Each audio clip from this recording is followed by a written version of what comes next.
I'm Shaliza Ibrahim Khan, and I teach mathematics education at Brock University. Let's talk about what it means to feel great about doing math by having a growth mindset and honoring other ways of knowing. When I was young, if I didn't get something right in math, I would feel defeated.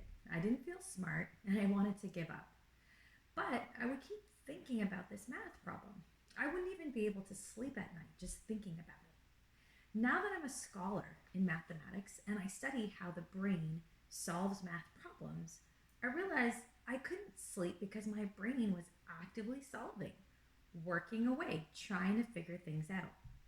And even though when I was young I thought, I'm just not getting it, and maybe it's because I'm a girl and girls aren't good at math, and I wish I didn't have to work so hard at it, I realize now that I was training my mind to be flexible, to search for other possibilities, and to find solutions even when it was hard.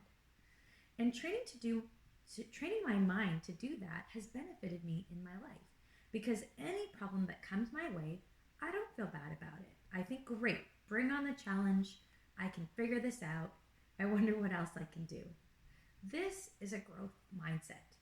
And this means that neuroplasticity, or the ability that my brain has to reorganize and change, can create pathways, new pathways of thinking instead of being fixed or stuck in one thought process. And when I search for new ways of thinking about a problem, I know that I'm not limited to only what I learn in the math classroom. I realize that I can tap into all my ways of knowing. Like the time my dad taught me how to use a non-standard unit of measure to figure out how much plywood we needed for a basement reno. Or the time an Indigenous elder taught me how to figure out how tall a tree is by looking at its surroundings, like the shade, root systems, nearby water, all tools for calculating the length of a tree.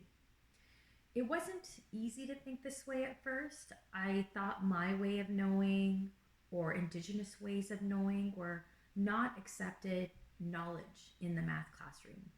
But these strategies are math concepts and they are valued. I learned that I could use what I know to solve things. And I realized that if I made all learners feel this way, I would have a lot of unique minds coming together to share what they know to solve a problem. Sometimes we can solve very complex problems when we work together, problems that can make the world a better place. Like, how many tons of garbage do we produce in a month, and how much do we have to reduce it by to live more sustainably? Figuring out that math is a starting point for enacting change. In fact, when we approach math from a social justice lens, we can work on some pretty important problems of our time. And like all my students, I love working with real numbers, real data, or real statistics to put our math problem solving in real world context. So keep bringing your whole self to your math learning. Be willing to hear what others are thinking, and don't give up on problem solving. And check out some different sites for curriculum resources with a social justice lens in mathematics. And search growth mindset or gendered bias in math if you want to learn more about some of the feelings I shared about my early math identity.